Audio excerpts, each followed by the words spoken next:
22 अप्रैल की तारीख थी और मंगलवार का दिन था। दोपहर के ठीक 2:45 हुए थे। देश के अलग अलग राज्यों से 40 से ज्यादा लोगों का ये ग्रुप कश्मीर के पहलगाम की बेसर्न घाटी में घूमने आया था। सभी टूरिस्ट खुले मैदान में थे। कुछ टूरिस्ट दुकानों के बाहर लगी कुर्सियों पर बैठे हुए थे। तभी जंगल की तरफ से सेना की वर्दी और नकाब पहने आतंकी आए। टूरिस्टों के नाम पूछे, पहचान पत्र चेक किया, कलमा पढ़वाया, पेंट तक उतरवाई और जो मुसलमान नहीं थे उन्हें गोली मार दी। करीब 10 मिनट तक गोली चलाते रहे। टूरिस्ट और वहां के दुकानदारों को समझ आ गया कि यह आतंकी हमला है। शुरुआत में एक टूरिस्ट के मरने की खबर आई। रात के 11 बजते मौतों की संख्या बढ़कर 27 हो गई। एक रिपोर्ट के मुताबिक ज्यादातर मारे गए लोग पुरुष हैं।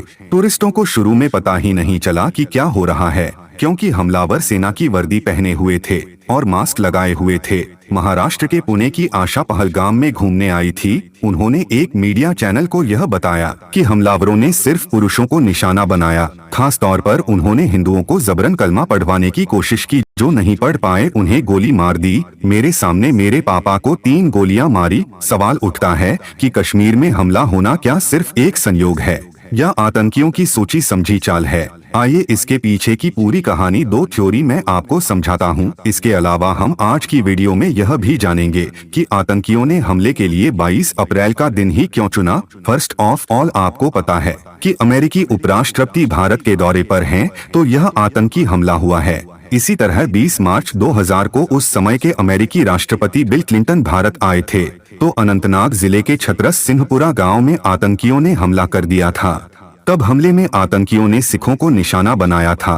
तो इसके पीछे की एक थ्योरी यह कहती है कि अमेरिकी उपराष्ट्रपति की यात्रा का एक सिक्योरिटी प्रोटोकॉल होता है। उनके आने से पहले ही 2 C-17 ग्लोब मास्टर प्लेन आ गए थे। अमेरिकी एजेंसियों ने डेरा जमा लिया, इंटेलिजेंस एक्टिवेट हैं। इसके बावजूद आतंकियों ने कश्मीर पर हमला करके यह संदेश देने की कोशिश की है कि हम कभी भी कुछ भी कर सकते हैं और इससे अमेरिका की नजर में इंडिया की छवि खराब हो सकती है। और दूसरी थ्योरी का तार पीएम मोदी के सऊदी अरब के दौरे से जुड़ा हुआ है और इसके साथ ही आतंकी संदेश देना चाहते हैं कि कश्मीर का मुद्दा मरा नहीं है। 22 अप्रैल को पीएम मोदी सऊदी अरब के जेद्दा पहुंचे। 2 दिन का ये दौरा कई दिनों पहले से तय था।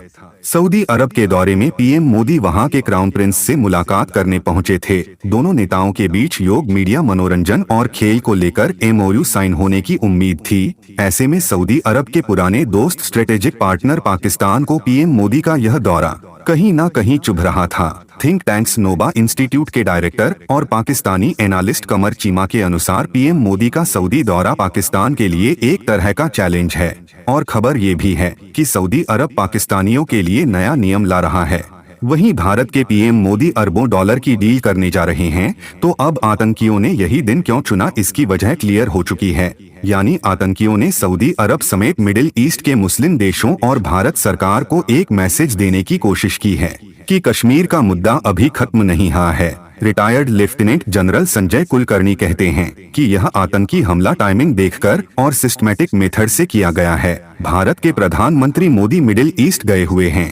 ऐसे में यह वारदात भारत को नीचा दिखाने के लिए ही की गई है। अब सवाल है कि आतंकियों ने हमले के लिए पहलगाम जगह क्यों चुनी? तो बात यह है कि इस बार अमरनाथ यात्रा 62 दिनों की होने वाली है, जो 9 अगस्त को समाप्त होगी। हर साल होने वाली यह यात्रा हमेशा सिक्योरिटी के नजरिए से काफी सेंसिटिव है। इस यात्रा पर हमला होने का खतरा बना ही रहता है। इसके चलते जहोगी कश्मीर सिक्योरिटी और इंटेलिजेंस एजेंसियां चौकन्नी रहती हैं। तो इस बार जिस जगह हमला हुआ है उसी जगह से अमरनाथ यात्रा शुरू होती है। यानी पहलगाम के बेस कैंप से यात्रा शुरू होती है। करीब 36 किमी का सफर तय करने के बाद श्रद्धालु अमरनाथ पहुंचते हैं। ऐसे में पहलगाम में हमला, आतंकियों ने अमरनाथ यात्रा के लिए धमकी भी दी है।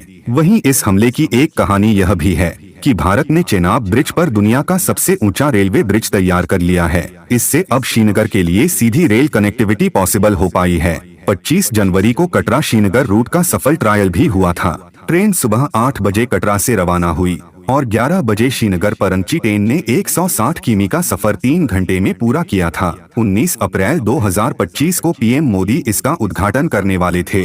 साथ ही कटरा यानी माता वैष्णो देवी पहुंचकर जम्मू कश्मीर वंदे भारत एक्सप्रेस ट्रेन को हरी झंडी भी दिखाने वाले थे। हालांकि किन्हीं वजहों से उन्होंने यह प्लान पोस्टपोन कर दिया। देश के बाकी हिस्सों से कश्मीर की ट्रेन कनेक्टिविटी होने से टूरिज्म तेजी से बढ़ने की उम्मीद भी है। तो आतंकियों के इस हमले के पीछे का मकसद बड़ा है। इसके पीछे एक पूरा साइकिल ट्रेन है, यानी हमले का मेन एजेंडा है कश्मीर में टूरिज्म को रोकना, जिससे वहां का बिजनेस इफेक्ट होगा। फिर लोग बेरोजगार होंगे, और जब बेरोजगार होंगे तो पैसे के लिए आतंकी संगठनों से जुड़ जाएंगे। वैसे एक अहम सवाल यह भी है कि क्या पाकिस्तान सेना चीफ ने आतंकी हमले का हिंट दे दिया था?